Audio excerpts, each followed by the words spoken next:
diable et vous voulez accomplir les désirs de votre père. Il a été meurtrier dès le commencement et il ne se tient pas dans la vérité parce qu'il n'y a pas de vérité en lui. Lorsqu'il profère le mensonge, il parle de son propre front car il est menteur et le père du mensonge. Amen.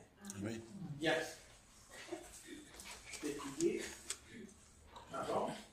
Seigneur Dieu, nous te prions au travers de ce passage, par ta grâce et par ton esprit souverain, de nous éclairer. Nous pouvons le lire, mais seul ton esprit peut pas seulement nous faire comprendre, mais que derrière ce passage, il y a tout un programme qui a joué son rôle dès le départ dans le Jardin d'Éden.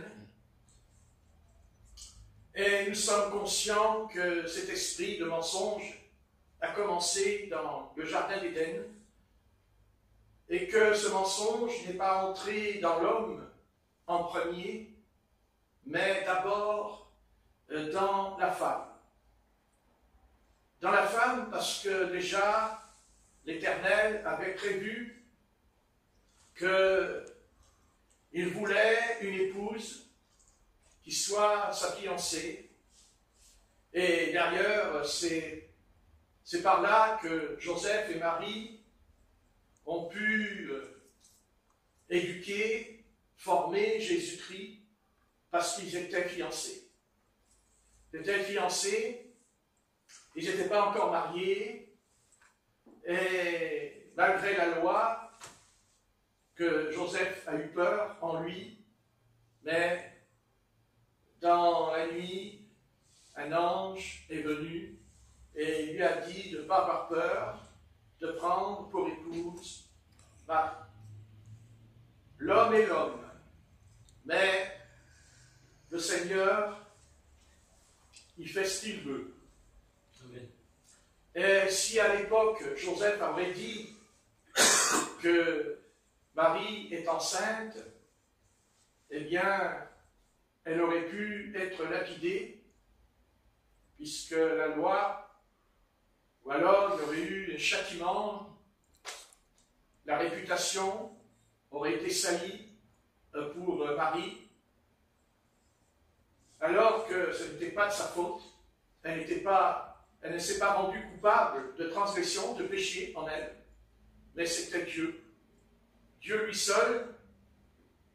Et c'est pour ça que plus nous avancerons dans le temps, et plus tu nous montreras des choses, car nous avons déjà imposé les règles nous-mêmes à ton égard, à l'égard du Seigneur, et aussi en mettant des statuts, des dogmes dans l'Église, comme l'ont fait les pharisiens à l'époque, dans le judaïsme. Mais toi, Seigneur, tu es au-dessus de toutes choses, et tu es même au-dessus de ta parole. Et personne ne t'enfermera dans une boîte de conserve, personne ne pourra t'enfermer. Et c'est là le danger, c'est que nous aussi, nous pouvons enfermer Dieu dans la Bible. La Bible serait pour beaucoup le boîte de conserve, et Dieu est à l'intérieur et il n'en sortira pas, parce que s'il en sort, il n'est plus Dieu. Mais, Seigneur, on a oublié une chose, c'est que tu es souverain. Amen. Que tu es souverain, que tu es au-dessus de toutes choses, et que tu feras ce qui te plaît. Amen. Et que nous n'avons pas d'ordre à te donner des pourquoi et des comment de tes actes. C'est ton affaire. Ce sont les affaires du royaume du Seigneur. Ses propres affaires.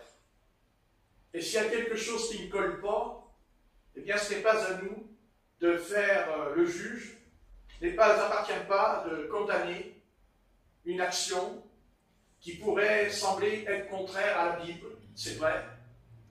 Mais l'Esprit de Dieu ne contredit pas la Bible, mais il la confirme parce qu'il va déboîter une situation qui ne paraît pas logique, mais le temps, car chez Dieu, c'est le temps qui compte, c'est sa sagesse, sa science, son intelligence. Et Dieu ne fera jamais quelque chose, Dieu n'opère jamais quelque chose qui va à l'encontre de sa parole. Mais au contraire, il la confirme en démontrant une situation qui pourra un jour être débloquée. Car Dieu a souvent dans la vie des situations où tout est bloqué, tout est fermé, mais il a un mot à dire et tout s'ouvre à sa parole, et il y a un temps pour tout.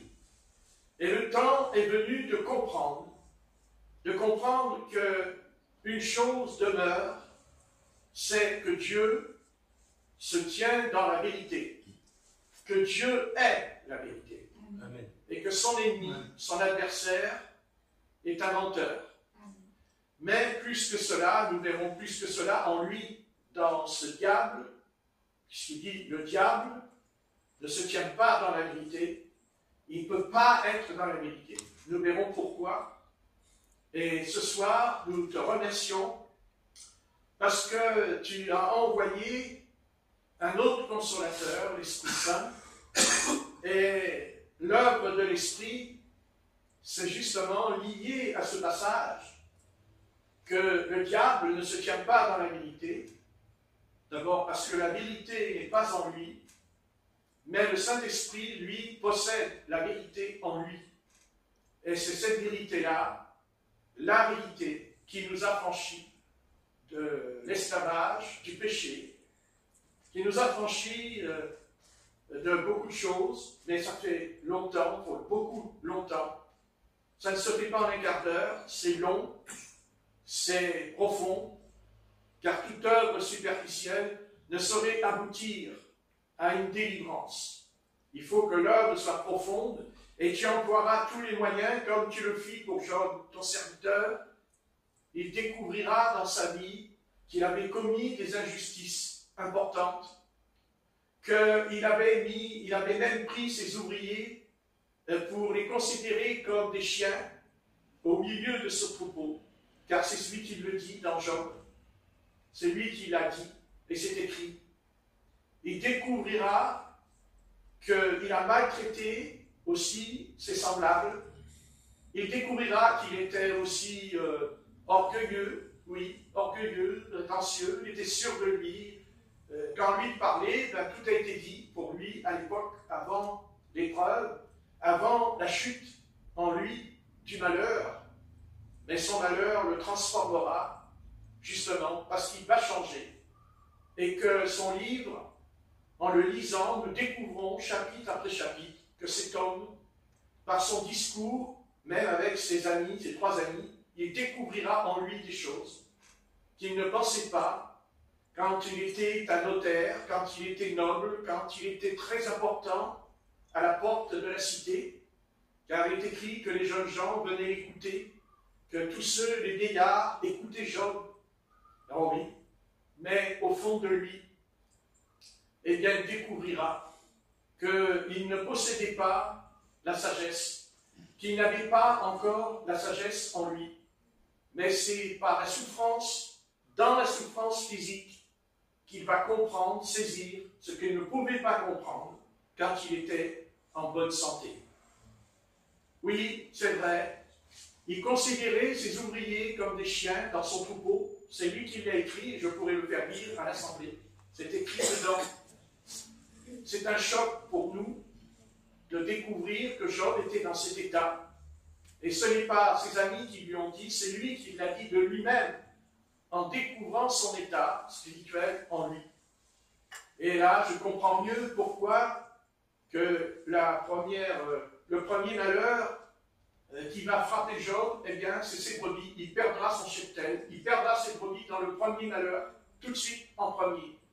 Parce que voilà, voyez, Dieu nous rattrape. Dieu nous attend tous dans le virage. Et personne n'échappera. Car si quelque chose ne va pas en nous, Dieu exercera sa justice. Pas le jugement, pas un châtiment, mais pour redresser en nous. Car Job a fait cela à son insu. Il ne l'a pas fait volontairement. Mais le Seigneur ne pouvait pas le laisser dans cet état. Et c'est pareil pour nous. Nous sommes tous dans notre état. Le problème, c'est que nous considérons, nous croyons que nous sommes bien, que nous sommes mieux que les autres même, des fois. Mais le Seigneur nous montrera, et il nous montre avec le temps, eh bien que finalement, si on galère dans la foi, c'est parce que justement, les coteaux, voilà, le chemin n'est pas encore bien nettoyé.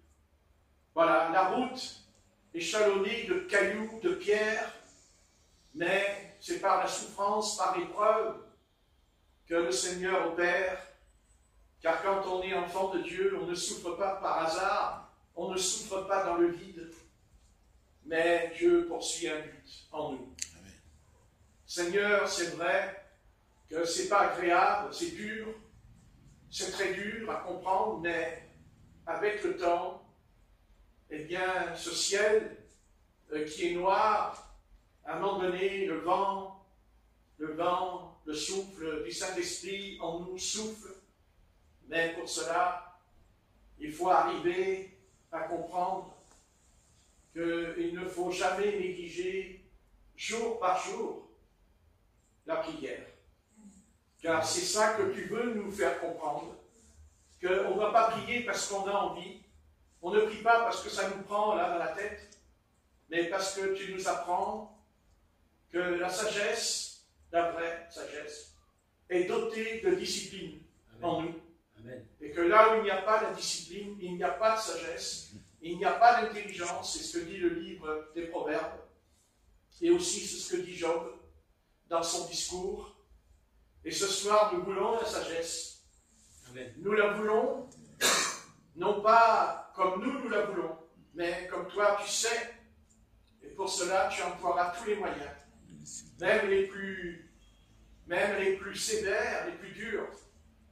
Mais, comme dit la parole de Jésus dans l'évangile de Jean, si le grain de blé qui est mis en terre ne meurt, ne porte pas de fruit.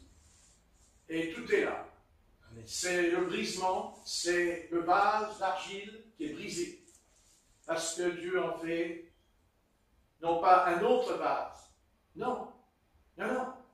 C'est le même vase qui est brisé. Amen. Mais le Seigneur, par le brisement, en fera un vase d'honneur. Et non plus un vase vide, mais un vase d'honneur. Car le christianisme est une question d'honneur. Est une question d'honneur, d'honnêteté et de sincérité en nous.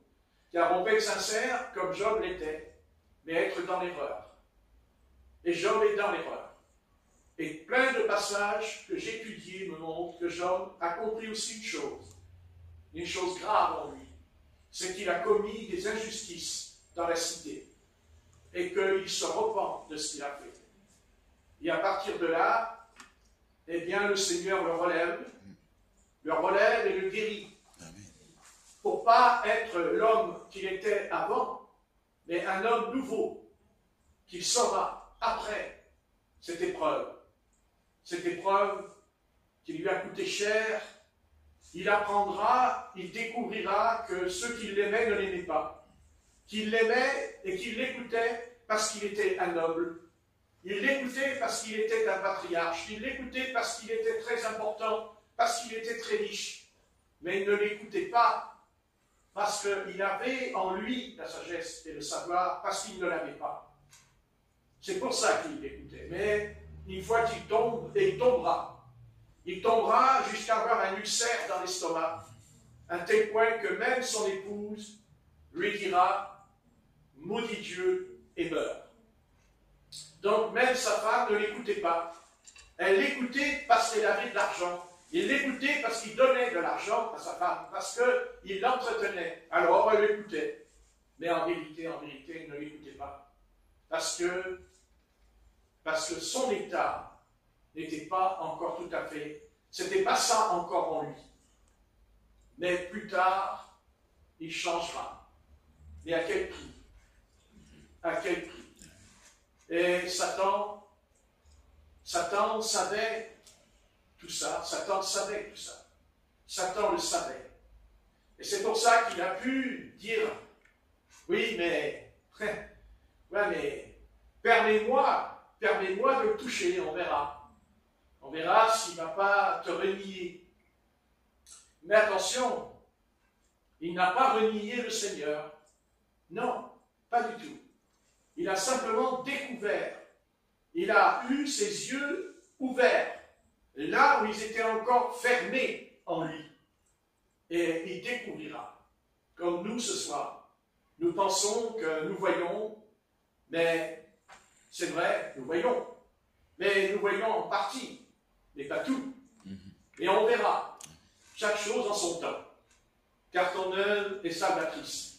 Ton œuvre est profonde. Et ton œuvre ne sera pas superficielle, ni artificielle, mais elle sera profonde. La profondeur appelle la profondeur. Ça, c'est vrai. Voilà. Peut-être que nous ne sommes pas un grand mouvement. Je n'ai pas une grande église avec un super bâtiment, là, dans la rue. Mais je m'en fous, Seigneur, de ce qu'ils ont. Ça ne me fait ni chaud ni froid de ce qu'ils possèdent. Parce que celui qui a acquis ces choses, c'est qu'il les a poursuivies en lui. C'est qu'il les a acquis. Pas simplement comme ça, en cliquant des doigts. Il a dû faire des concessions, des compromis avec les hommes. Parce qu'il y a une différence entre la sagesse et l'or. Car l'or ne pourrait pas payer la sagesse pour l'acquérir. L'or ne peut pas acquérir l'intelligence. Non.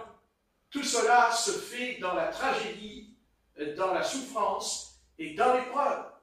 Et cet or, c'est Christ. C'est Christ notre Sauveur, bien-aimé. Voilà, tout est là en nous. Nous sommes une petite assemblée, mais nous répondons à ceux qui s'imaginent qu'ils sont bénis, qu'eux, ils ont la bénédiction par rapport à ce que je suis. Mais, Seigneur, j'en ai rien à faire. J'en ai rien à faire. Ce qui compte pour moi, c'est ta science, c'est ta sagesse, c'est ton intelligence. Et attention, pour la posséder, ça commence par craindre Dieu d'abord. Car celui qui ne craint pas Dieu ne recevra jamais la sagesse d'en haut. Car le commencement de la sagesse, c'est la crainte de l'Éternel. C'est là que tout est là. Et Jésus, même s'il avait la foule qui le suivait, mais la foule l'a aussi abandonné. Les mêmes personnes qui ont crié dans Jérusalem, « Béni celui qui vient au nom du Seigneur », eh bien, au pied de la croix, eh bien, il n'y en avait pas beaucoup qui ont béni celui qui vient au nom du Seigneur. Où ils étaient ceux qui ont crié quelques semaines avant dans Jérusalem et qui disaient, « Oh, fils de David, fils de David ». Eh bien, non. Même tes serviteurs l'ont abandonné. Parce que Jésus était la sagesse. Parce qu'il est la sagesse, en chair et en os. Parce que cette sagesse, c'était Jésus avant même la fondation du monde. Alléluia. C'est ce que dit les Proverbes au chapitre 8. Voyez? Et c'est ça que nous voulons. Nous voulons Jésus, pas simplement comme une explication scientifique. Non. Nous, Jésus, c'est la sagesse. Car au commencement, elle était auprès de Dieu dans les Proverbes, chapitre 8. Alléluia. Merci, Père éternel. Merci, grand Dieu des cieux, car tu n'es pas un grand-père. Non, parce que le grand-père, lui, il passe tous les caprices, mais pas le Père céleste. Il est Père parce qu'il a des fils, et parce qu'il les aime, car il les a engendrés, par son Verbe, par sa parole, car c'est ainsi, nous avons été engendrés, c'est sûr, bien sûr, mais d'en haut, pas d'en bas. Nous savons ce qu'il y a en bas. On n'a pas besoin de lire les journaux, on le sait, rien que par l'atmosphère qu'il y a autour de nous dans la rue, n'est-ce pas? Et même dans la maison, des fois, quand on n'a pas prié, il y a une mauvaise atmosphère dans la maison, n'est-ce pas? Même dans notre chambre. Mais quand on prie le Seigneur pendant un quart d'heure, 20 minutes, une demi-heure, oh là, il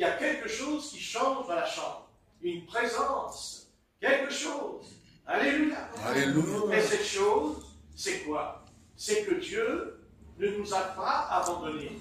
C'est que Dieu est avec nous et que Dieu est en nous. Mais ces choses-là, ce n'est pas de la théorie, c'est une expérience comme Job. Et c'est vrai, c'est dur à comprendre, mais la souffrance est salutaire. Pour certains, s'ils avaient souffert, on n'oserait pas retrouver dans le péché, dans l'iniquité, n'est-ce pas? Voilà. Eh bien, Seigneur, acceptons, c'est là le problème, c'est d'accepter notre sort, car nous pensons qu'il y a un mauvais sort sur nous. Non, non, il n'y a pas de mauvais sort. Au commencement était Dieu, oui, était Dieu, et celui ou celle qui croit dans la parole, qui est sûr que cette parole est la vérité, tôt ou tard sera délivré. Car c'est ce que dit la parole, la vérité vous affranchira. Ah oui, alléluia. Alléluia. La vérité vous affranchira. Amen. Et le mensonge rend esclave, n'est-ce pas? Amen. Béni soit notre Seigneur Jésus-Christ. Non pas comme l'ont fait les Israélites quand Jésus est entré dans Jérusalem assis sur un ânon ou une ânesse. Non, non. Nous bénissons le Seigneur quand tout va bien et quand tout va mal. Amen. Amen. Amen. Béni soit l'Éternel. Alléluia. Alléluia. Amen. Il est le Dieu de nos pères. Oui, le Dieu de nos pères, Abraham, Isaac et Jacob. Non pas dans la chair, mais dans le spirituel. La spiritualité, être spirituel. La semence qui est prédestinée avant le monde, c'est la semence spirituelle. Au nom de Jésus-Christ. C'est ce que l'Éternel dit à elle. Ta semence, ta postérité, écrasera la semence du serpent. Amen. Amen. Et la semence du serpent, c'est le mensonge. Le mensonge, c'est la semence. Oui, le mensonge. Voilà. Eh bien, Dieu, éclaire-nous et que nous ne puissions pas mentir pour faire un compromis. Mais si on doit dire la vérité, on doit en payer le prix, comme la sagesse. Amen. On a payé le prix par la mort, par la crucifixion de la sagesse, car la sagesse a été crucifiée, oui, sur la croix. Parce qu'elle était la sagesse, parce qu'il était la sagesse. Amen. Amen. Amen. Amen. Amen. Gloire à Jésus. Gloire à Jésus. Merci Seigneur, au siècle des siècles. Amen. Amen. Amen. Amen. Amen. Donc, le Seigneur nous dit, au sujet de Satan, il ne se tient pas dans la vérité, parce qu'il n'y a pas de vérité en lui. Amen. Et c'est important, cette phrase, elle est très importante. Ce qui est important pour moi, c'est que c'est pas seulement que Satan ne se tient pas dans la vérité, mais c'est qu'il n'y a pas de vérité en lui. Et nous, on peut très bien ne pas se tenir dans la vérité, mais ça ne veut pas dire que la vérité n'est pas en nous. Heureusement qu'elle est en nous, parce que si elle n'était pas en nous, on serait perdu pour toujours. Pour toujours. On serait perdu pour toujours. Vous voyez? Ils ont mis... Il y a des églises évangéliques qui ont mis des messages sur YouTube en disant, expliquant que tu peux perdre ton salut, tu peux perdre le salut, mais on ne perd pas son salut. Si tu es sauvé, tu ne perds pas ton salut. C'est faux. C'est faux. Une fois que le Seigneur t'a sauvé, il t'a sauvé. Et si tu n'obéis pas, eh bien, il emploiera les grands moyens pour nous ramener sur le chemin. Oui. Car Dieu a dit cette chose, toute plante que mon Père n'a pas plantée sera déracinée. Toute plante qui n'aura pas été plantée par le Père Céleste sera déracinée. Donc, si on est une plante du Seigneur, on ne peut pas être déraciné. Pourquoi?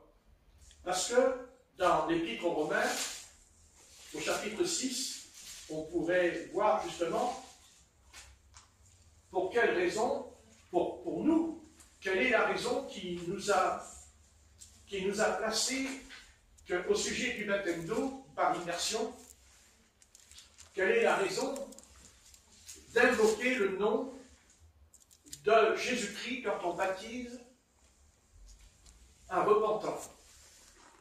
Parce qu'avant de prendre le baptême, il faut d'abord se repentir. Et aujourd'hui, c'est l'inverse qui se produit.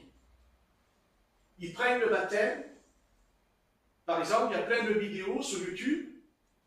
Et je remercie YouTube d'ailleurs, parce que c'est quand même eux qui permettent que nous puissions aussi voir, pas seulement entendre, mais voir avec nos yeux ce qui se passe dans ces mouvements spirituels, pas spirituels, c'est vite dit. Et nous voyons de plus en plus des vidéos où il y a beaucoup de jeunes qui chantent dans les rues, qui tapent des mains, qui sautent en l'air, comme dans une boîte de nuit. Écoutez, c'est pas moi qui l'invente, hein, vous n'avez qu'à voir. Et alors, bon, non.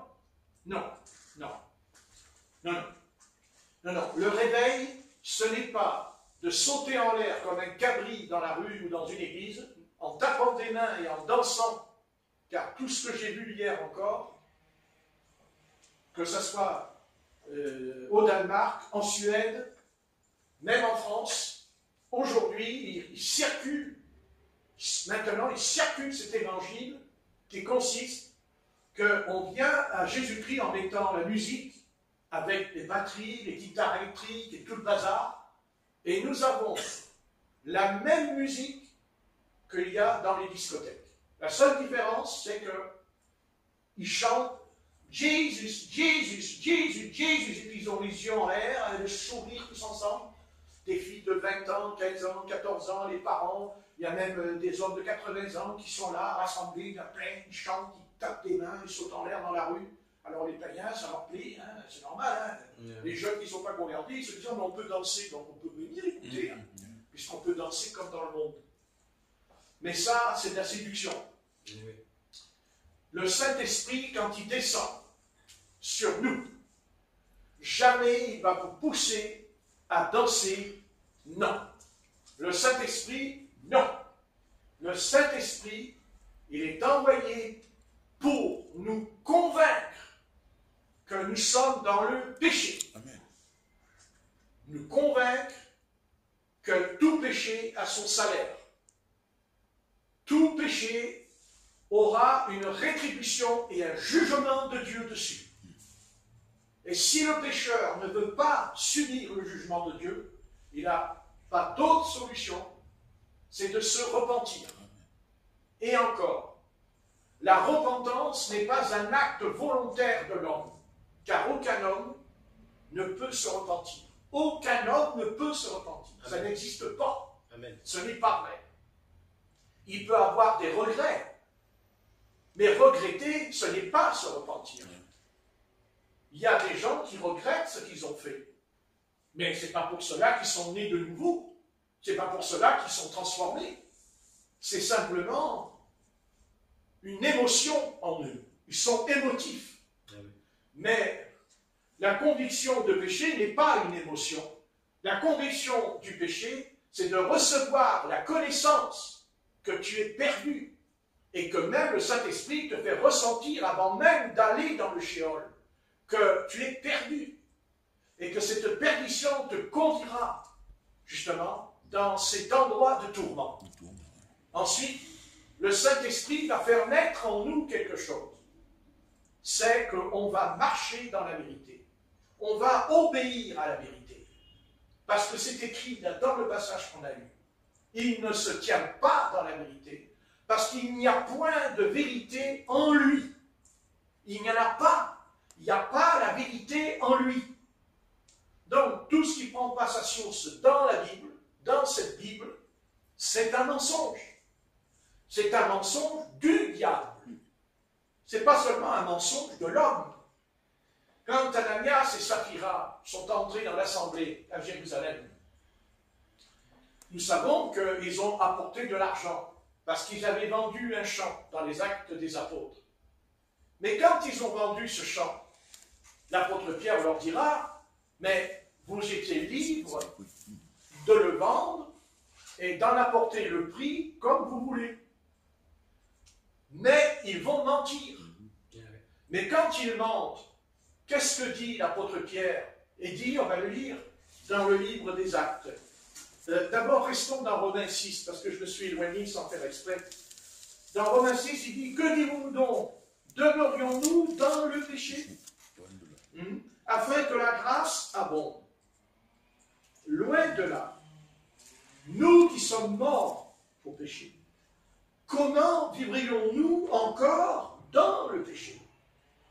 Et là, au verset 3, ignorez-vous que nous tous qui avons été baptisés en Jésus-Christ, c'est dans sa mort que nous avons été baptisés. Nous avons donc été ensevelis avec lui par le baptême en sa mort, afin que comme Christ est ressuscité des morts, par la gloire du Père, de même nous aussi nous marchions en nouveauté de vie. En effet, si nous sommes devenus une même plante avec lui, par la conformité à sa mort, nous le serons aussi par la conformité à sa résurrection. Alléluia. Donc on est loin on est très loin de tous ces mouvements, soi-disant de réveil, où on saute en l'air. Alors ils dansent comme dans les... Écoutez, je n'invente pas, maintenant ils dansent, les chrétiens, même les personnes âgées, elles se mettent à danser comme des jeunes dans la rue et écrivent Jésus, Jésus, Jésus. Et puis alors, sur les tricots, Jésus t'aime, j'ai horreur de ces choses. Je préfère écouter les chanteurs du monde, parce qu'il n'y a pas cet esprit-là de mettre Jésus-Christ au milieu. Avec le monde, c'est clair. C'est clair. Mais avec les églises aujourd'hui, il n'y a plus rien qui est clair. D'abord parce qu'il n'y a pas d'éclair. Parce qu'il y a deux façons de prononcer le mot éclair. Il y a l'éclair dans le ciel avant le tonnerre, et pour ceux qui vont dire, il y a aussi un éclair qu'on achète à la pâtisserie. J'ai Stéphanie, sa tête a fait ça. Éclair au chocolat. Et au café aussi. Comme ça. C'est vrai ça. Vous voyez, c'est automatique. Convaincu par l'esprit. Vous voyez? Je n'essaie pas de me mettre à part aux autres. J'essaie pas de dire, moi je suis un homme différent, moi c'est différent, je ne suis pas comme les autres. Non, ce n'est pas ça. Non. Je ne conduirai pas le peuple de Dieu, je n'amènerai pas le peuple de Dieu dans cette affaire. Pour moi, le peuple de Dieu doit se repentir. Et se repentir, c'est se prosterner devant Dieu avec des larmes sincères, parce que nous l'avons offensé. Et non pas, je tape des mains, je saute en l'air, je crie là. Non, la repentance, ce n'est pas ça. La repentance, c'est que le Seigneur ne va pas dire seulement vous devez vous repentir de vos péchés, mais le Seigneur va mettre le doigt sur un péché en vous. C'est pas qu'on n'a qu'un péché dans la vie, on en a plein. Mais dans notre vie, il y a un péché qui nous harcèle. Un péché qui nous tente. Même quand on est rempli de l'esprit, on est tenté encore par ce péché qui est en nous. Ce péché, c'est un démon. Le péché, c'est un démon. Oh, amen. Oui, c'est un démon, le péché. Le peuple de Dieu ne sait pas encore. Je suis désolé, le péché, c'est un démon. Un démon terrible. Que Jésus a dit, esprit impur, sors de cet homme. Esprit impur, sors. Amen. Donc, si Jésus le fait sortir, c'est qu'il est dedans. Oui. Mais bon, c'est qu'il est dedans. Il ne peut pas sortir s'il n'est pas dedans. Alors Jésus, il est complètement à l'envers. Non. Il fait sortir quelque chose. Mais en même temps, avant de faire sortir cette chose, il va demander aux pécheurs de se repentir. Il va demander aux pécheurs de crier. C'est ce que David a compris. David n'a pas crié à l'Éternel avant de tomber. Il va crier après sa chute. Mais c'est trop tard. C'est trop tard. Il y aura les conséquences. Tout à l'heure, j'étais en train de faire... Non, hier soir, je faisais la vaisselle, parce que moi, je fais la vaisselle. Marqué, quand un homme est tout seul, il fait la vaisselle. Donc, il fait la vaisselle. Donc, quand je fais la vaisselle, j'ai entendu, vraiment, j'ai entendu l'Esprit de Dieu, il me dit, pendant que je suis en train de laver là, les couverts, j'entends l'Esprit de Dieu qui me dit, tu sais mon fils, de toute façon, le péché a ses conséquences. Et tout ce qui se passe aujourd'hui, que tu vois dans le monde où tu vis, parce que Dieu m'a dit dans mon cœur, ce monde-là n'a pas toujours été ce monde que tu vis. Non. Il a toujours eu l'esprit du monde, mais pas les conséquences que nous avons aujourd'hui. Pas les conséquences.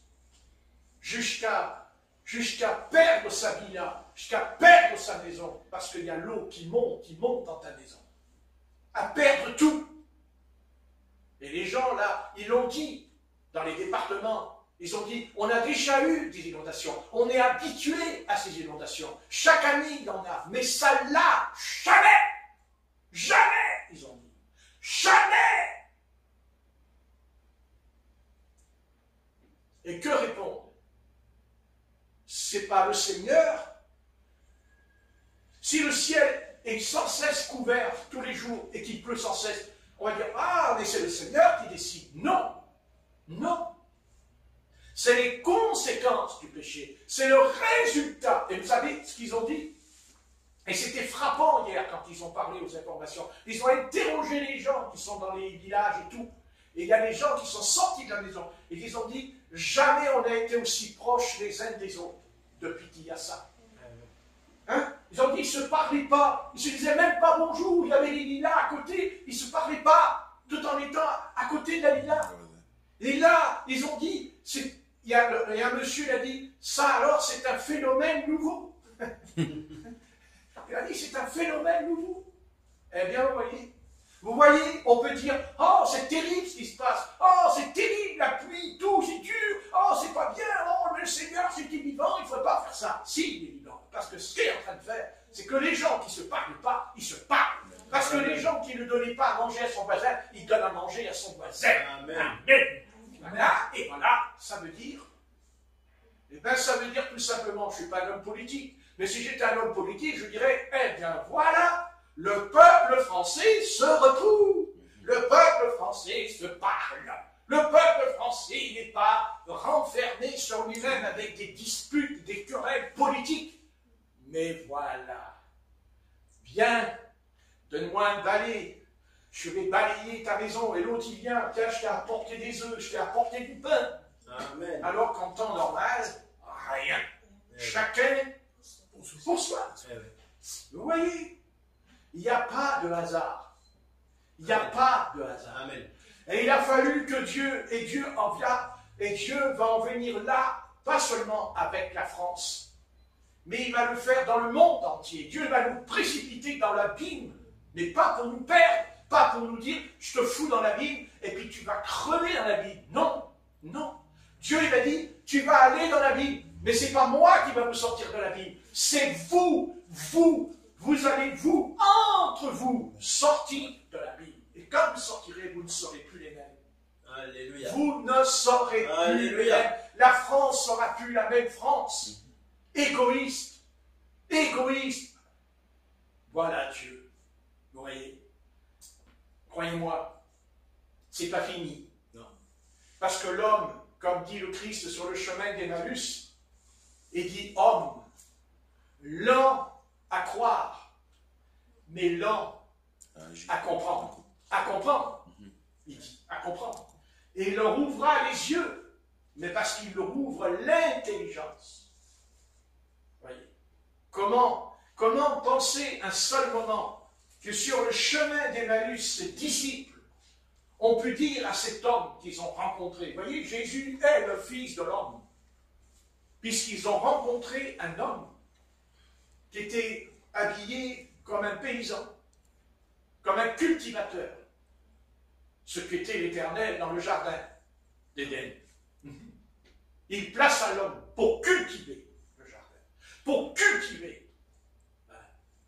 Et c'est exactement ce que Satan veut. Satan veut détruire la culture chrétienne. Il veut détruire la culture de la chrétienté. Il a, dès le départ, il avait compris, Satan, que pour lui, la destruction de son royaume, que ça ne pouvait pas se faire par Israël, mais par le nouveau Israël. Parce qu'il y a un ancien Israël et il y a un nouveau Israël. Parce qu'en Christ, il n'y a ni juif et ni grec. Amen.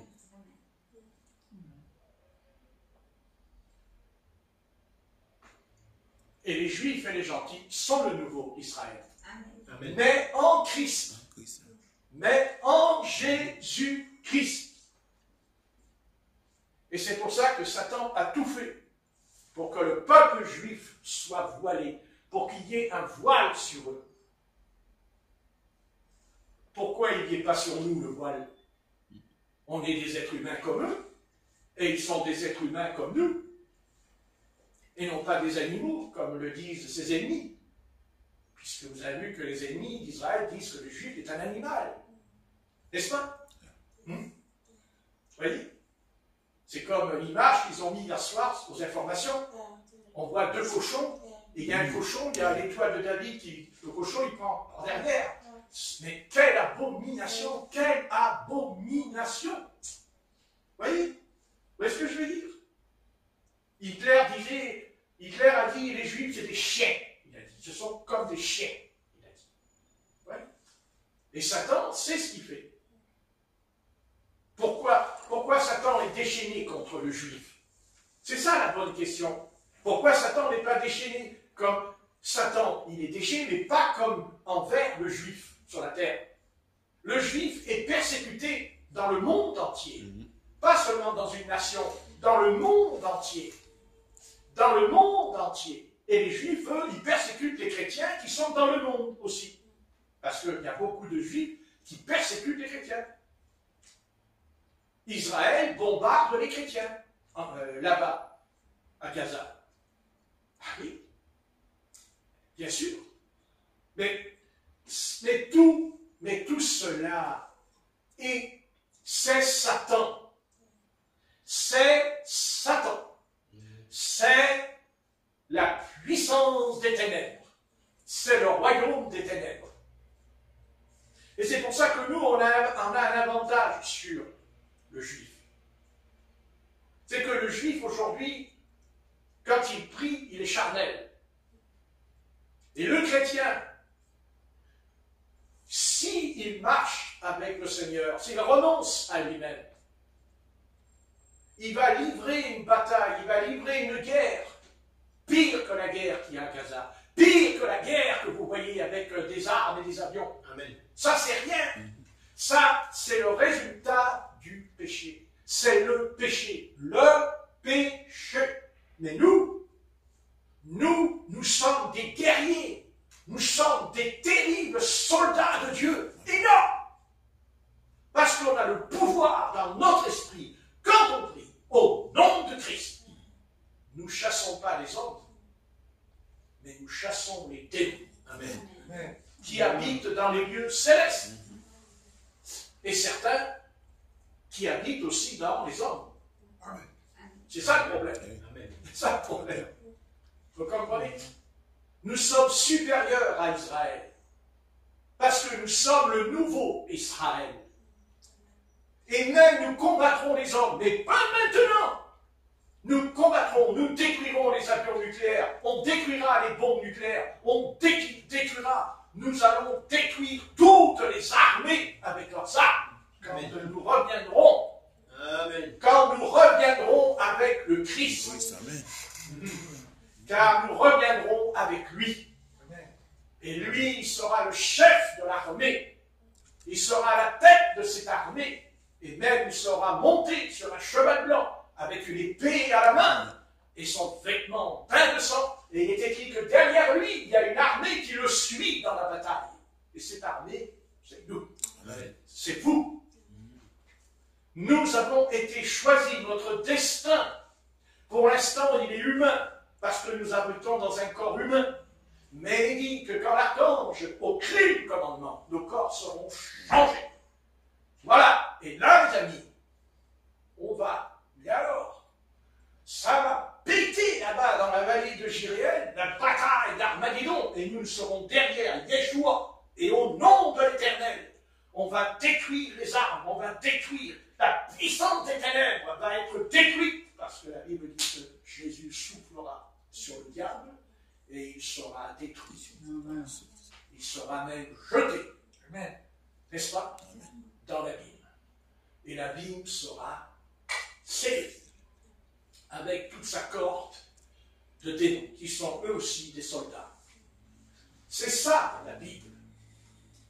Et dès l'instant que Satan est entré dans le jardin d'Éden, mais il n'entre pas dans le jardin en prenant l'armure d'un soldat. Non. Il se déguise en ange de lumière. C'est ce que dit l'apôtre Paul. Il se déguise en ange de lumière. Et quand l'Antichrist va venir, quand il va venir, il est là. Il va se révéler. Il est là. Et comment tu le sais? Mais parce que les événements ne peuvent... Les événements qui sont en train de se mettre en place ce soir dans votre vie, dans la vie des nations, c'est qu'il est là. C'est qu'il est là. Les tremblements de terre, c'est lui. Les inondations, c'est lui. Les virus, c'est lui. C'est lui, il est derrière. Certes, c'est vrai que Dieu lui permet. C'est ce que nous révèle le livre de Job au chapitre 1 et au chapitre 2. Si Satan n'était pas entré dans l'assemblée des fils de Dieu, jamais Dieu aurait dit, as-tu remarqué, mon serviteur Job, il n'y a personne comme lui. Il me sert jour et nuit. Eh oui. Vous voyez? Satan, il rentre et il lui a dit, as-tu remarqué? Est-ce que tu as remarqué que j'ai un homme? Moi, j'en ai un. Mais alors lui, dans la ligne, hein? Et Satan, il a dit, oh, mais il est dans mon collimateur. Il est dans mon collimateur, le petit gars, là. Mais je ne peux rien faire. Parce qu'il dira, parce que Satan dira à Dieu, oui, mais ne l'as-tu pas béni? Ne l'as-tu pas béni? Lui et ses troupeaux, et sa maison. Ne l'as-tu pas béni? Mais écoute, enlève ta main. Enlève ta main. On verra bien. On verra bien. Il dit pas, on verra bien ce qui va lui arriver. Mais il ne dit pas ça. Il ne dit pas qu'il va tout foutre en l'air dans sa vie. Non. Ah non, il ne dit pas. Il ne dit pas qu'il va lui coller un ulcère dans l'estomac qui, aujourd'hui, on sait ce que c'est un cancer qu'il a eu, Job, en lui. Non, il ne dit pas. Il dit simplement, on verra. On verra. Vous savez, c'est un être, vous voyez, et il ne se tient pas dans la vérité. Il dit, on verra. Quand on dit on verra, c'est une demi-vérité, mais pas la vérité. Il est subtil, il est malin, il est démoniaque, il est méchant, il est aussi opiniâtre, parce que si aujourd'hui les chrétiens ne persévèrent pas, lui, vous savez, lui, il persévère hein, dans ce qu'il croit. Et il persévère dans ce qu'il va faire. Si nous, on pouvait être autant persévérants que lui, il y a longtemps qu'il y aurait eu un grand réveil sur toute la terre. Hein, je vous le dis, moi. Vous comprenez? Notre vision, elle est spirituelle. Notre vision, c'est pour ça qu'il est très important, qu'avant de recevoir le baptême d'eau, avant qu'on puisse administrer le baptême par immersion au nom de Jésus-Christ. D'abord, pourquoi au nom de Jésus-Christ? Mais parce que les démons sont chassés au nom de Jésus-Christ.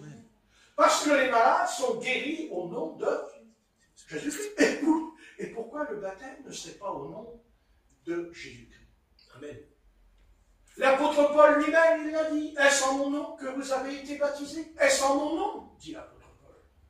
Si le baptême n'avait pas été au nom de Jésus-Christ, comme le prétendent toutes les églises dans le monde entier, les églises pentecôtistes, évangéliques, baptistes, méthodistes, l'église catholique, au nom du Père, du Fils, du Saint-Esprit, en citant Matthieu 28, 19. Et comme il y a un voile sur eux, parce qu'il y a un voile, puisqu'ils sont incapables de lire qu'il y a 7 ou 8 baptêmes au nom du Seigneur Jésus dans la Bible. Donc c'est qu'il y a un voile. Amen. Comme il y a un voile sur Israël ce soir. Amen. Dieu a déchiré le voile. Il a déchiré le voile.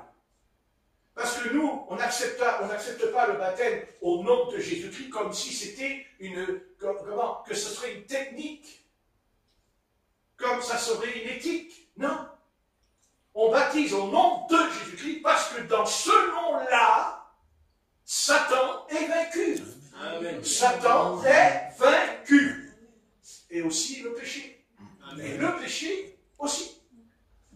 À condition de devenir une même plante, c'est-à-dire une même semence avec lui. C'est ce que l'Éternel dit à Ève. Ta semence. Ta semence. Ce n'est pas la semence de la femme. Ce n'est pas la semence de Ève. C'est la semence spirituelle dont Ève n'a pas su garder en elle.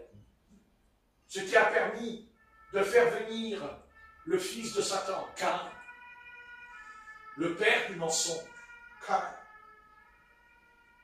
Et quand l'Éternel dit ta semence, il voulait parler de la postérité spirituelle, mais qui commencera d'abord avec Seth, qui veut dire résurrection. L'Éternel n'a pas dit que Caïn était la semence de la résurrection. Non. Abel meurt sous les coups meurtriers d'un criminel. Parce que Caïn, c'est le premier homicide qu'il y aura dans l'humanité. C'est lui qui fait ça. Le premier homicide. C'est un meurtrier. On vient de le lire. C'est un criminel. Et Satan, quand il opère pour ôter la semence. Pourquoi il y a des guerres? Pourquoi il y a la guerre sur la terre depuis des siècles et des siècles? Il y a la guerre parce qu'il tue les semences. Il tue les familles. Il tue les papas, les mamans, les enfants. Il les tue. Parce que s'il pouvait ôter de la terre, nous ôter de la terre, plus d'hommes. Mais c'est ce qu'il veut. Et c'est ce qu'il fera. Mais il ne pourra pas gagner cette bataille. Parce qu'il sera vaincu. Amen. Dans ce domaine. Il ne pourra pas. Et il ne peut pas. Parce que nous sommes cette semence. Amen. Non pas la semence physique d'Abraham, mais la semence spirituelle qui était dans le ventre de Marie, qui était vierge à cette époque. La semence est entrée en elle. Et c'est pour ça que l'Éternel dit à elle, ta semence, ta postérité, écrasera la tête du serpent. Ça veut dire le diable, Satan. Et c'est Ève, Marie. C'est pas Ève, c'est Marie qui a en elle la promesse de l'Éternel qui a été prononcée dans le jardin d'Éden suite à la chute de l'homme dans le péché. Dieu avait préparé ces choses avant même que le monde fût. Amen. Et oui. Voilà.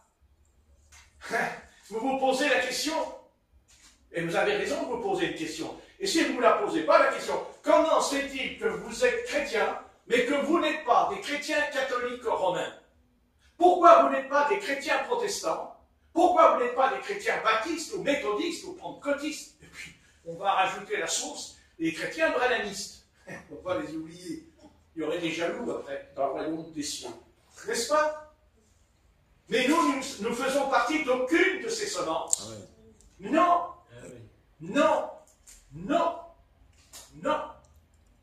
Ce n'est pas nous qui avons décidé cette chose. C'est lui, c'est le Seigneur qui a décidé. Amen. C'est la semence de la parole. La parole.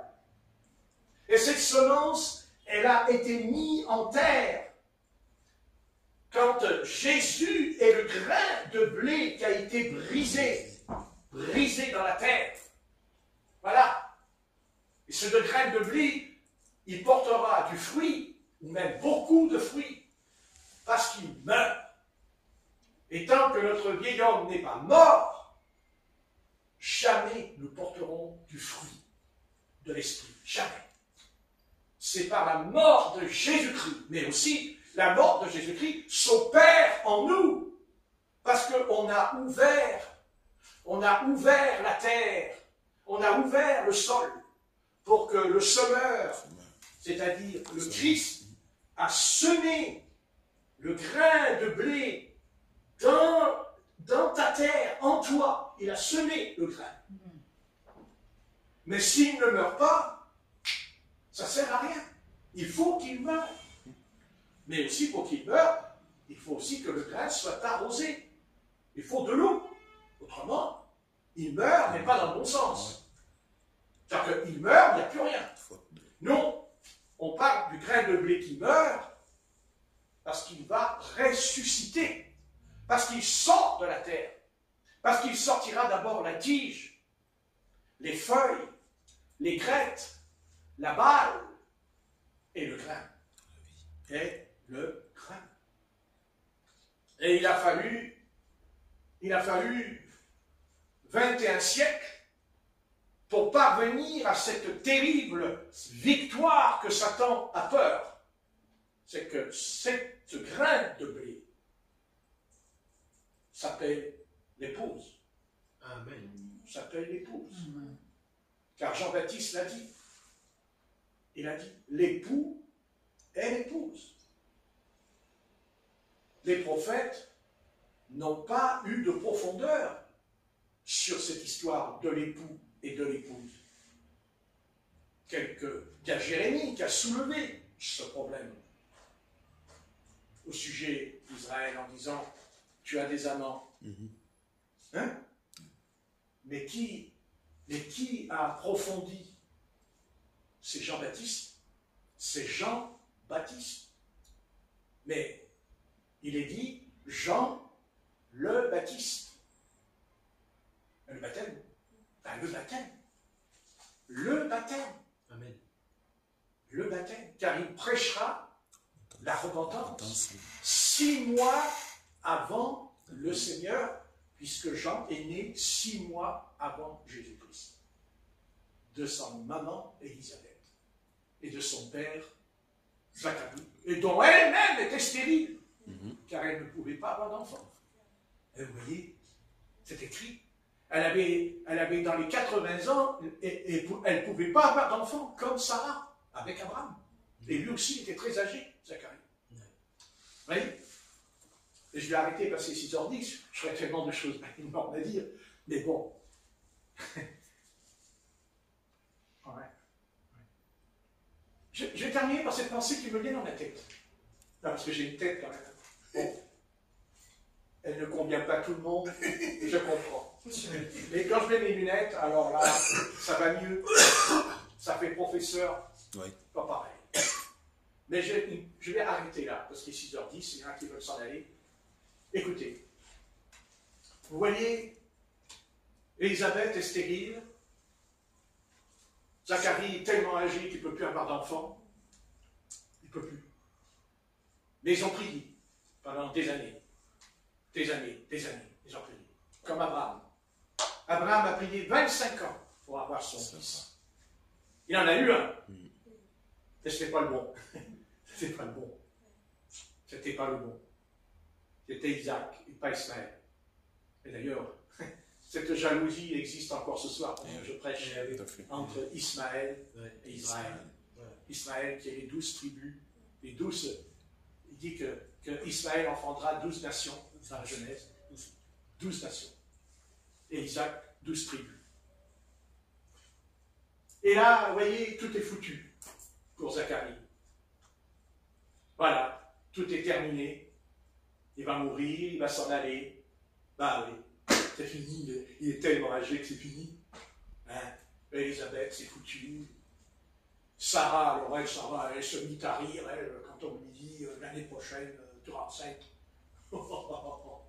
Et 90 ans, mon mari, il a 100 ans. Oh, est-ce que mon mari aura-t-il encore des désirs? Ils sont tout mous, il est tout mou. Il est tout mou. Il a 100 ans, il est tout mou. Comment il est tout mou? Il est tout mou, il ne peut pas, il est tout mou. Hein? Les hommes, là, ils ne rigolent pas. Hein? Quand on est jeune, il est mou, hein? Pas de hein? Remarquez, Abraham, peut-être qu'il aurait été à la pharmacie. Vous n'avez pas dit Viagra, s'il vous plaît. Parce que Sarah, elle n'est pas trop contente. Hein? Elle m'a dit, écoute, va voir à la gare, hein, si elle, ça la contente. Hein? D'ailleurs, hein? Et il avait 75 ans, 78 ans à l'époque, quand il a fait crac-crac avec Agar. Mais pour Sarah,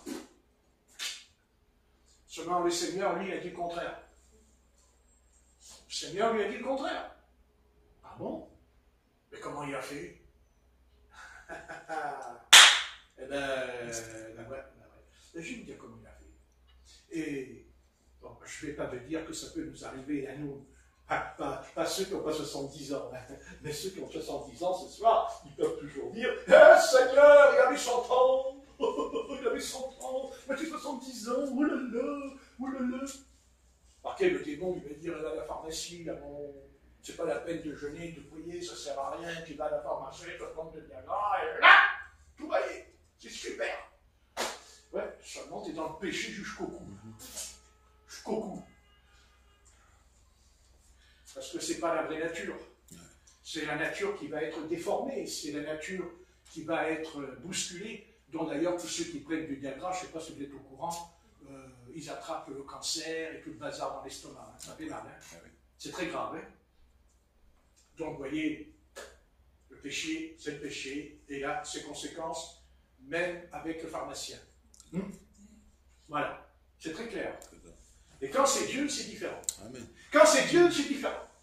Et quand Dieu rentre en scène, quand Dieu opère, c'est différent. Ce n'est pas la même chose. Il n'y a pas le péché, il n'y a pas l'iniquité, il y a la justice de Dieu.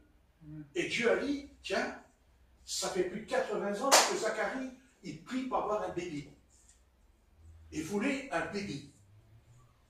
Mais il ne pouvait pas l'avoir. Mais pourquoi? Mais parce que ce n'était pas l'heure. Amen. Parce que ce n'était pas le temps. Parce que Dieu avait préparé pour Zacharie quelque chose.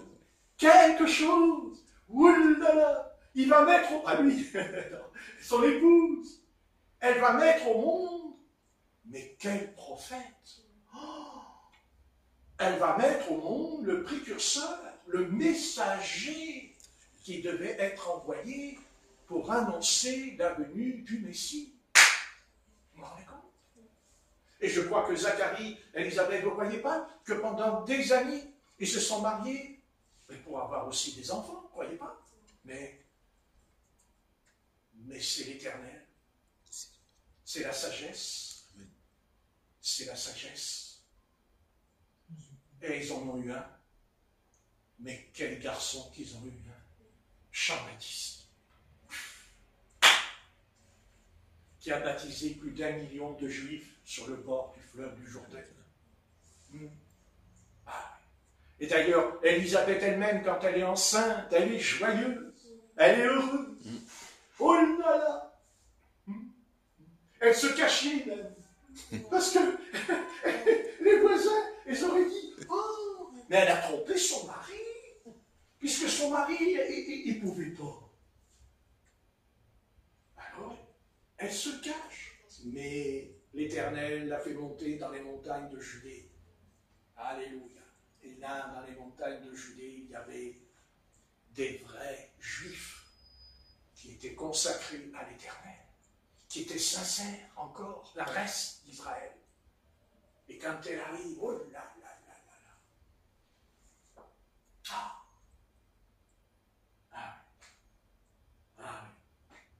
Et Marie, elle, quand elle tombe enceinte, elle prophétise carrément.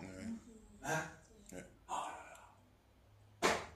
Ces deux petites femmes-là, mais elles n'ont pas 20 ans. Hein. Elles n'ont pas 20 ans. Et non, parce que si elles avaient eu 20 ans, 18 ans, hein?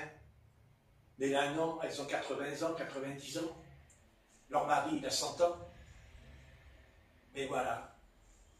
Voilà une chose qui dépasse l'entendement des hommes. C'est que notre Seigneur a le pouvoir de nous rajeunir. Amen. Ouais. Ouais. Fais attention que tu aies une couche et 30 ans, là. Attention, c'est dangereux. N'est-ce pas? Ici? Oui. Mais bien sûr, c'est obligé. Amen. Scientifiquement, c'est pas possible. Donc il y a eu un miracle. Amen. Amen. Mais c'est certain. Voyez Dieu. Dieu, il est capable de nous rajeunir. Tu as 70 ans. Peut-être que demain matin, tu te lèves à 40 ans. Amen. Tu te regardes dans la glace. Oh, j'ai 40 ans. Et là, il y a des sœurs dans l'église. Oh, qu'est-ce que t'es beau. Oh là là, moi hier, t'étais pas beau. Hein. Oh là, t'es pas beau. Oh, t'avais des traits sur le visage, des yeux tirés. Mais ce matin, quand t'es beau. Je parle avec toi.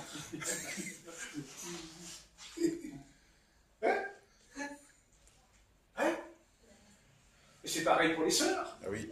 Une vieille te donne à 90 ans, là, le lendemain, elle entre. Oh, dis donc, waouh! Elle devient jolie comme Corinne, dis donc! Waouh! Oh, purée, son frère, il dit, oh là là! Il téléphone à son père, il dit, papa, si tu m'as Corinne, oh là là! Elle est belle, elle est plus malade, elle n'a plus rien! Ah oui. Oh là là! Voilà, son père, il prend la voiture, et voilà que la voiture est comme en panne. Hein? Elles sont joyeuses toutes les deux. Ils sont heureux tous les deux. Même s'ils ont connu la tristesse, le pourquoi et le comment, que toute leur vie, ils ont tout fait pour avoir un petit bébé, ils ne pouvaient pas l'avoir. Mais ils faisaient quelque chose dans leur vie. Amen. Quelque chose que nous devons apprendre à faire tous les jours. Ils priaient. Il priait. Amen. Ils priaient.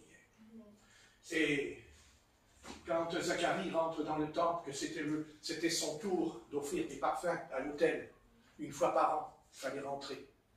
Et là, il y a l'ange Gabriel qui descend. Je suis Gabriel, envoyé par le Seigneur. Sache que tu auras un enfant. Et lui dit, mais comment je vais avoir un enfant? Je suis trop âgé. Et il lui dit, Élisabeth est enceinte. Première nouvelle. Voilà. Elle est enceinte. Ben oui. Un mystère.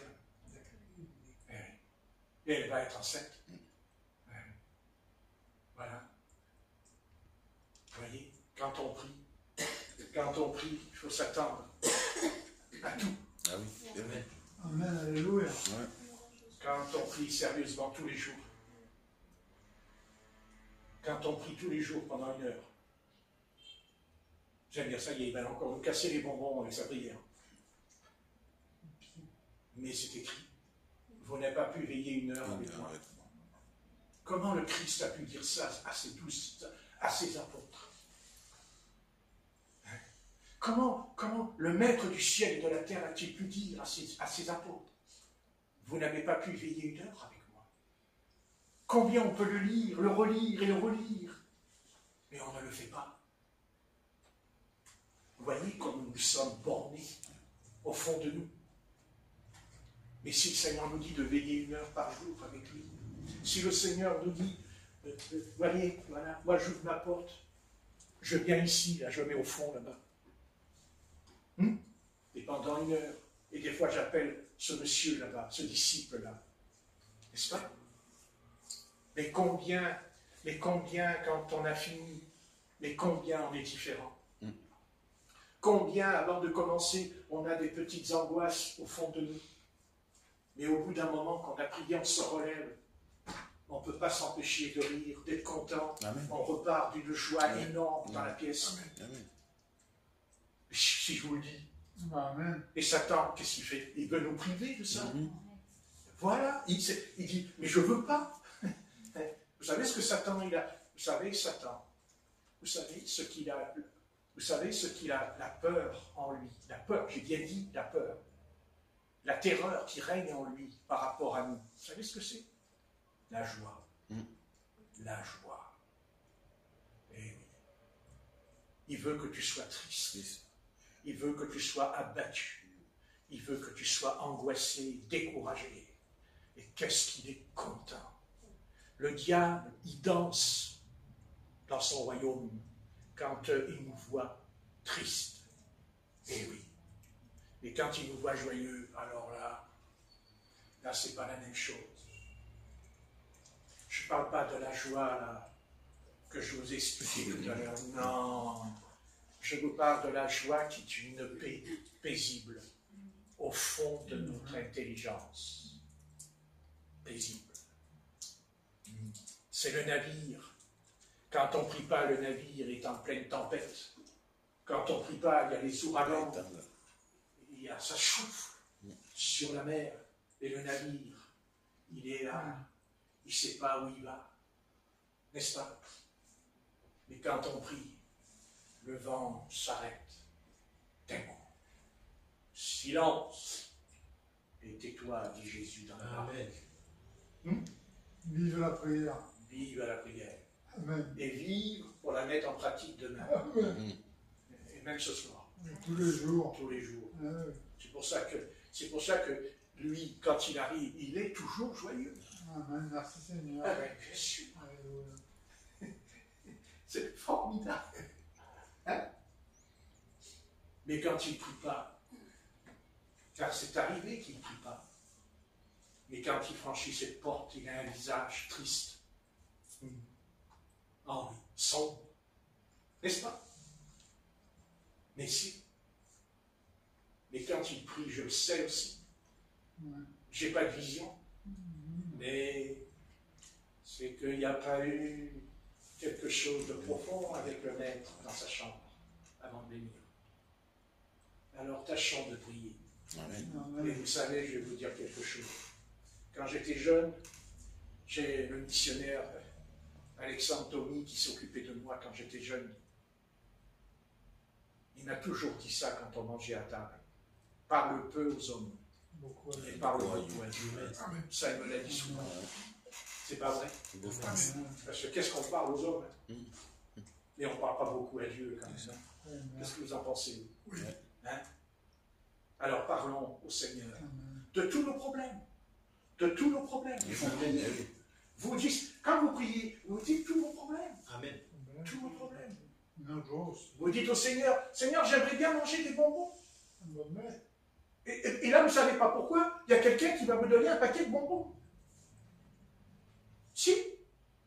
Mais si je vous dis, moi, quand j'étais jeune dans la foi, j'avais 2-3 mois de conversion, et je descendais en bas du réfectoire quand j'étais dans le foyer des délinquants, et j'avais un tricot, j'avais des trous partout dans le tricot.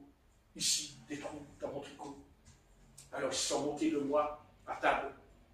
Ils m'ont dit, « Oh, il est où ton Dieu? Il n'est même pas capable de te donner un tricot. » Alors j'étais vexé quand même, hein. Alors je suis monté dans ma chambre, je suis monté sur le matelas, je me suis mis à genoux sur le matelas, pas parce que je n'allais pas quand même prendre mon matelas, le foutre par terre pour ne pas avoir mal aux genoux. Alors je montais sur le lit, et je me mettais à genoux sur le lit. Et j'ai dit, Seigneur, ils se sont moqués de toi. Je te demande de me donner un tricot à col roulé. Et je veux que le tricot, il soit marron. Je veux un tricot marron. Et je veux un tricot à col roulé. Et je veux de la pure laine. Comme ça, j'ai parlé. Comme ça. Le soir, je viens à l'assemblée. Je rentre dans l'église. À l'époque, c'était mon église qui était à la rue Jean-Roch, dont ils savent, puisqu'ils ont nettoyé la cage d'escalier. Parce que c'est des nettoyeurs. Donc, et le soir, il y a l'épouse d'Alexandre qui vient vers moi avec un paquet à la main. Elle me dit, tiens, jeune homme, c'est pour toi. Alors qu'il revenait d'Afrique le matin. Le matin, il revenait d'Afrique. Et alors, J'ai mis comme ça les mains dessus. J'ai mis comme ça dessus. J'ai dit, Seigneur, j'ai pas besoin de l'ouvrir. C'est mon tricot. Et là, je l'ouvre. Et j'ai mon tricot à col roulé marron. Alléluia. D'accord? Merci. C'est le hasard, vous croyez-vous? Non. Non, Seigneur. Demandez, vous. Nous recevons. Eh bien. Et pourquoi j'ai eu la foi? La foi. Amen. La foi. La foi. Comme ça, Seigneur. La foi. Et quand vous priez, vous croyez que quand on prie, il faut faire des prières compliquées, intellectuelles, là? Non. Seigneur, j'ai plus de café. Seigneur, j'ai plus de sucre. Tu ne sais pas pourquoi. Tu n'en sais rien. On frappe à ta porte. Oh, bonjour, écoutez, excusez-moi, madame. Je ne sais pas pourquoi j'ai envie de vous apporter une boîte de sucre. En chute. Ah putain, c'est une arabe. Elle m'apporte une boîte de sucre, une arabe. Non, parce qu'aujourd'hui, il y a beaucoup d'arabes dans le livre. Mais Dieu, il fait ce qu'il veut. Il saisit qui il veut. Et Douglas Scott, lui qui a apporté le réveil dans notre pays de France, où il y a des assemblées de Dieu partout, dans chaque cité de France, vous savez qu'il y a des assemblées de Dieu, il y en a 3 ou 4. À Lyon, à Paris, à Marseille, partout il a ouvert, avec son épouse Douglas Scott, en 1936. Mais à l'époque, il n'avait pas d'argent. Il a quitté l'Angleterre. Dieu a dit, va en France, tu vas apporter le réveil. Et le matin, il n'avait pas à manger. Il n'avait pas de café, il n'avait pas de pain, il n'y avait rien. Alors tous les deux, ils ont pris une couverture parce qu'ils n'avaient même pas le chauffage. Ils dormaient sous la table en mettant la couverture qui tombait par terre pour ne pas avoir froid. Pas comme nous, à la cuite. Et le matin, ils ouvraient la porte de la maison. Et en bas, il y avait un plateau, il y avait des croissants dessus. Ça a duré 1 an. 1 an. 1 an, tous les matins.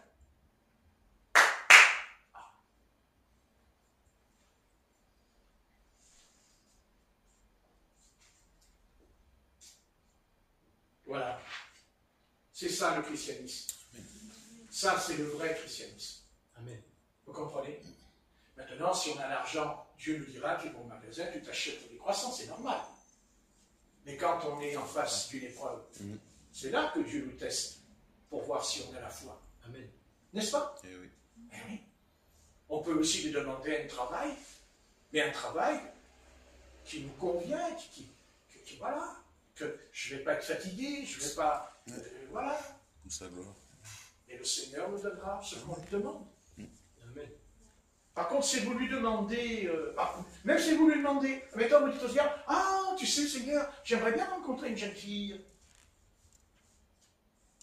Et le Seigneur, il ne va pas vous la donner. Mais Satan, lui, il va vous la donner. Parce que Satan, ça, il va vous la donner. Ah oui. Ah, si vous lui ouvrez la bouche, là, il va vous la donner. Hein. Satan. Pas Dieu, Satan, il va vous la donner. Parce que Satan, il écoute. Hein. Il écoute. Alors adressons-nous au bon maître. Amen. Pas, n'est-ce pas? Parce qu'on ne peut pas servir 2 maîtres à la fois. Amen. N'est-ce pas? Amen. Attention.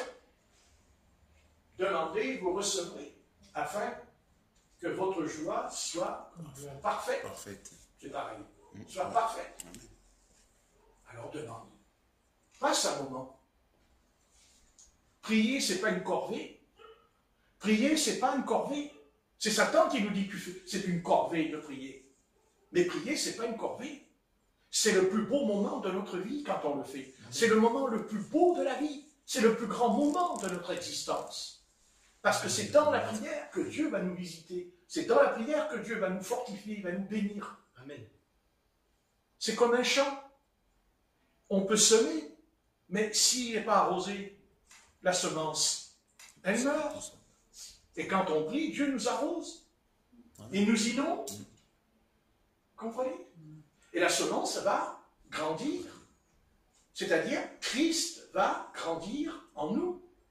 Amen. Parce qu'il est arrosé. Attendez, c'est ce que dit l'apôtre Paul. Il dit semer, arroser, planter. Il y a un temps pour planter, mais il y a un temps pour être arrosé. Donc si tu prends ton temps, si tu consacres un moment avec Dieu par jour, eh bien, tu verras qu'il va y avoir des choses qui vont se passer dans ta vie. Amen. Même des choses surnaturelles dans ta vie. Ouais. Amen. Non? Amen. Ben, vous dites non, il faut essayer avant de dire non. Non?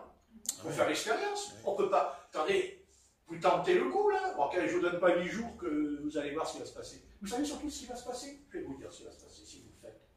Et si je le fais, régulièrement, pas temporairement, Tous les jours. tous les jours, eh bien la première chose qui va se faire en nous, c'est pas seulement que Dieu va nous donner ce qu'on lui demande, mais c'est qu'il va nous changer. Amen. Il va nous transformer. Amen.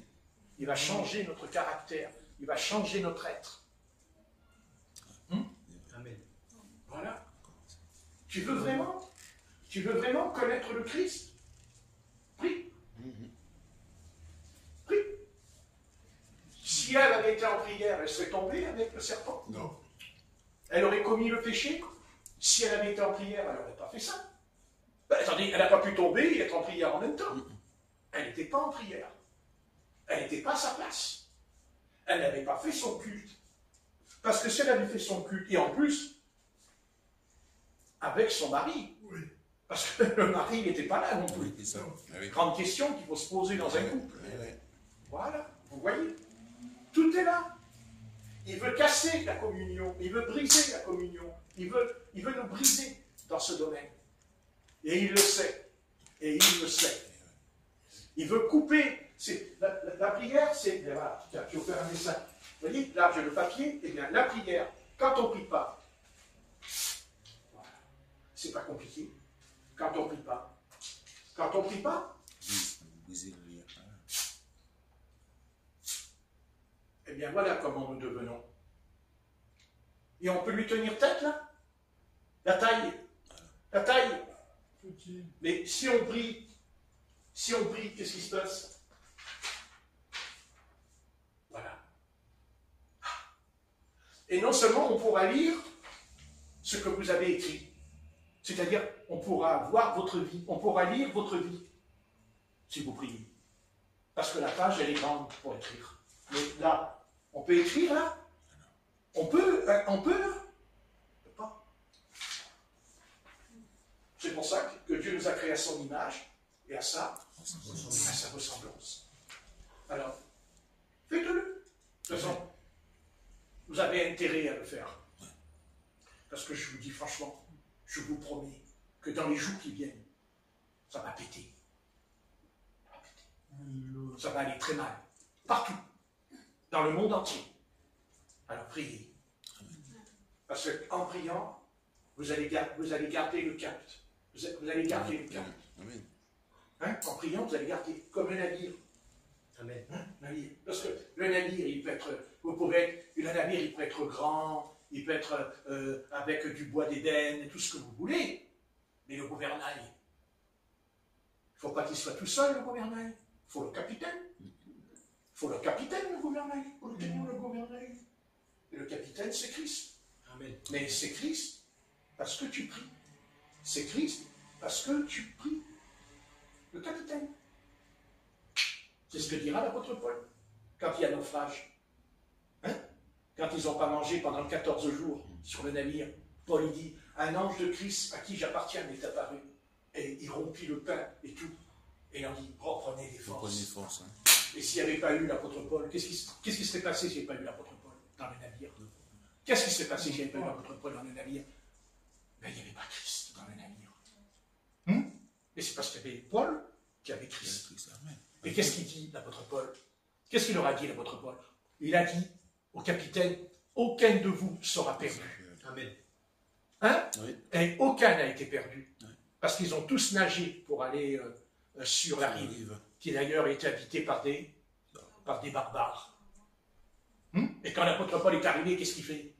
Il pleure, il fait, oh, j'ai froid, oh, j'ai froid, j'ai froid, vite, apportez-moi un chauffage, apportez-moi un chauffage, j'ai froid, oh, j'ai nagé dans la mer la nuit, l'eau elle était glacée, au secours, je vais mourir, ah au secours, je suis pressé, je veux rentrer chez moi, alors j'en ai marre, Qu'est-ce que tu veux, Paul? Il va ramasser du bois. Il va ramasser du bois. Il allume le feu, mais il y a une vipère qui le pique. Il y a une vipère qui le pique. Vous voyez le diable, hein? Il voulait le tuer. Il voulait le tuer. Il voulait le tuer pour pas qu'il prêche l'évangile dans l'île. Mais les barbares, ils étaient là. Ils ont regardé l'apôtre Paul. Regardez. Il n'est pas mort. Alors, il est mort, pas mort. Mais il avait été piqué par une vipère. Ah, il n'est pas mort. À un moment donné, ils ont vu que c'était un dieu. Et bien voilà. Mais l'apôtre Paul, qu'est-ce qu'il fait sur le bateau? Qu'est-ce qu'il fait sur le navire, l'apôtre Paul? Il prie. Il prie.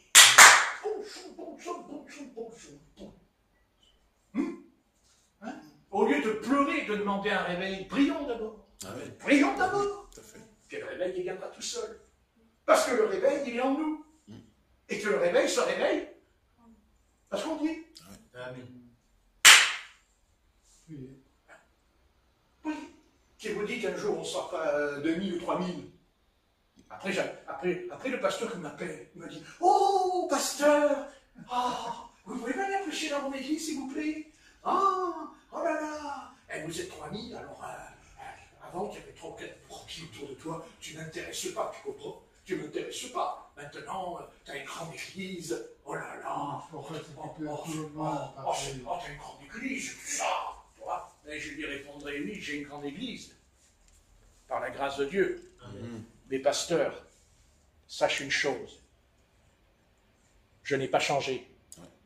Je suis toujours le même Patrick, et pas un autre Patrick. Amen. Parce que le danger, c'est qu'un jour, on peut devenir un autre Patrick. Et c'est pour ça que ça ne m'intéresse pas. La galerie. Si ça doit venir, on verra. Amen. Hein? Amen. Allez. S'il te plaît, Corinne, tu fais la petite prière aussi. Allez, elle va prier. Et après, vous pouvez rentrer à la maison.